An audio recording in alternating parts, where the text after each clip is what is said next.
A continuation from the last episode.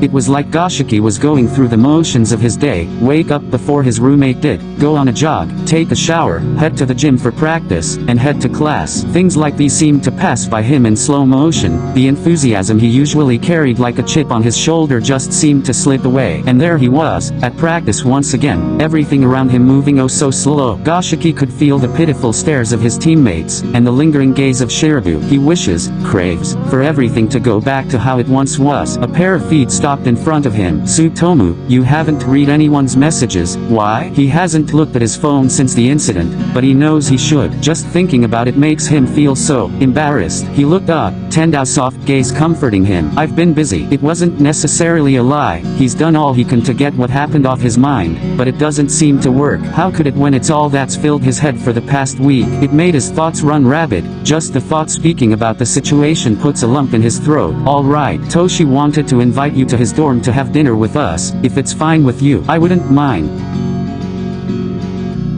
Goshiki stood silently at the door, regretting accepting the invitation. Before he could knock, the door swung open, revealing a grinning redhead. Hello Tsutomu, Tendao chirped. How did you even know I was here? Oh, I checked your location to make sure you made it here safely. Goshiki couldn't help but laugh. Of course Tendao would do something like that. But come in, Waka wouldn't want his guest standing outside.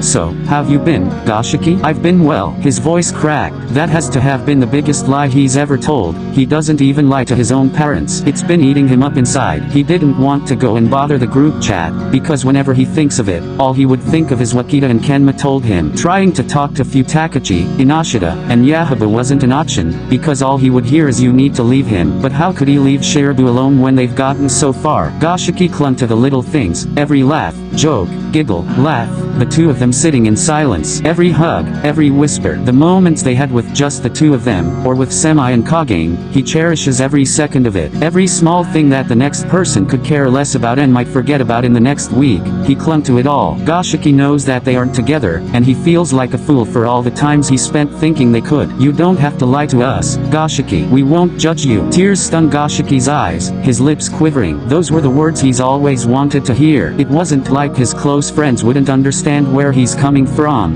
but he felt like they would judge him terribly. Well, perhaps Futakachi and Yahaba would. Inashida on the other hand, has been through the same things as Goshiki, but he found a way to deal with it. I just wish things didn't turn out how they did with Shirabu. I like him so much, but I don't want to be in a toxic cycle with him. We sit and argue, we don't talk for a week, and then everything goes back to normal. It's a repeated cycle between us, and nothing's being done to break it. He cried, tears rolling down his face, into his suit. I don't know how it started, or why, but I wish it never did. And I feel like I have absolutely no one to talk about this with, because I feel like they'll all say the same thing, and they do say the same thing. I just wish I could talk to him. So he hasn't tried to talk anything out with you? Tendao placed his spoon down, a pinch of fury etched on his face. Goshiki murmured a small no, tears pouring like autumn's rain. He promised Semi that he would talk things out with you. So he broke his promise? And not only that, he lied to him, to us, the team. He slammed his hands onto the table, voice laced with anger. Ushijima looked at his best friend with concern,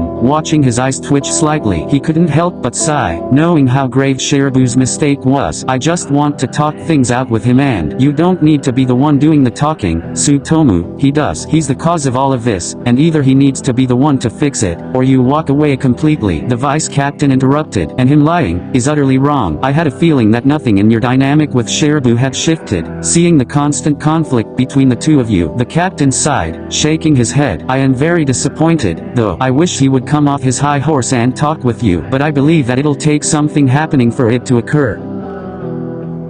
Ushijima's words echoed in Goshiki's mind. I wish he would come off his high horse and talk with you, but I believe that it'll take something happening for it to occur. What could he possibly mean? The atmosphere was tense when he walked into practice that morning, like something was tilted off its axis. Teichi, is everything okay? Everyone seems off, he mutters, looking around at his teammates. I wish I could say everything was fine, but it's not. He shifts closer to the first year, and I think it has something to do with you, Semi, and Shirabu. What? The first year perked up. How? I overheard Tendao and Ushijim's talk talking about the whole situation and how he lied to them and Semi. Goshiki felt his heart drop to his feet. Is the tension because of them? I don't think Semi knows yet, but it seems like Tenda might say something soon. He seemed so furious earlier. Teichi, Goshiki, stop the gossip and start practicing. Coach Washijo shouted. Yes sir. Bring it in, bring it in. Coach Washijo motioned them to come forward, an unusual look on his face. Now, practice was good, but something was off, he stated. And that's not something I've seen for a good few years, and I believe it's causing us to slack off a few. I don't know what kind of tension is brewing between y'all, but we're fixing it, and we're fixing it now. He scowls. Ushijima, let whatever this problem is be resolved before it rises to the surface and I notice it, because if not, we will be having a talk. Washijo scolded before walking off. The captain sighed. I believe that if coach hadn't mentioned anything about this, then this situation would have never been addressed. Truthfully, it shouldn't have taken coach pointing this out, or bringing tension within the team for this to be resolved. His eyes darted to Shirabu, and glint of disappointment in his eyes. Shirabu, fix the lies and the broken promises. Fix what you've started. Everyone's eyes shifted to the second year, his heart dropping. There was no running from it like all the other times he has. Goshiki, I'm sorry for what I've done. I'm sorry for all of the times I've hurt you, and I promise you I won't do it again. He couldn't even look Shirabu in the eyes. Does it really take all of this just to get an apology? Goshiki wanted to scoff,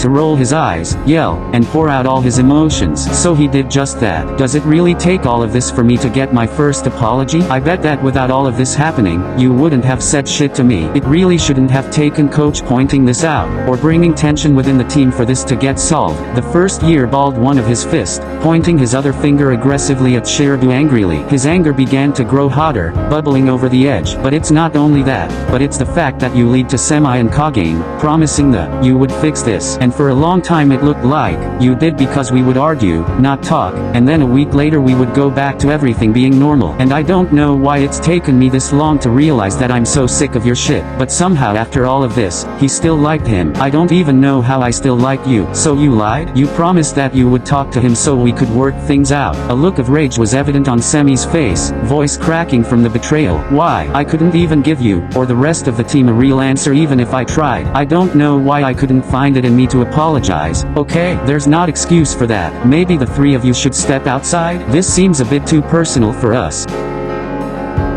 Semi, Shirabu, and Goshiki sat silently on a bench, the wind doing all the talking. It made them sit and think about everything that happened over the course of a week. I think the real reason why I never apologized was because of the fact that I was self-sabotaging, and when I realized that I was hurting everyone involved, it made me feel too ashamed to even apologize, because I felt like it was too late for that. There still isn't any excuse for that, Shirabu uttered, breaking the silence. It was never too late, and it still isn't. An apology was all I ever wanted. I wish it didn't take all of this to make you come to your senses. Semi grumbled, words pricking into Shirabu's heart. That kind of hurt, but I can't be mad because it's true. Can we start over? I know that none of us were ever dating, but it was obvious we, plus Kagane, all had feelings for each other. I wouldn't mind, as long as we all have better communication skills. Can we start slow? Hello party people. I hope you guys enjoyed this video. This was rushed, and I kept getting mad while writing this, so sorry for the mistakes. And I couldn't help but laugh at my comments. Like, oh my god, you guys were crashing out about them, but I'm not that cruel, and I wanted them to be happy. Or you are. But that's it. Thank you guys for the 1060 subs, and remember to stand soon out for clear skin.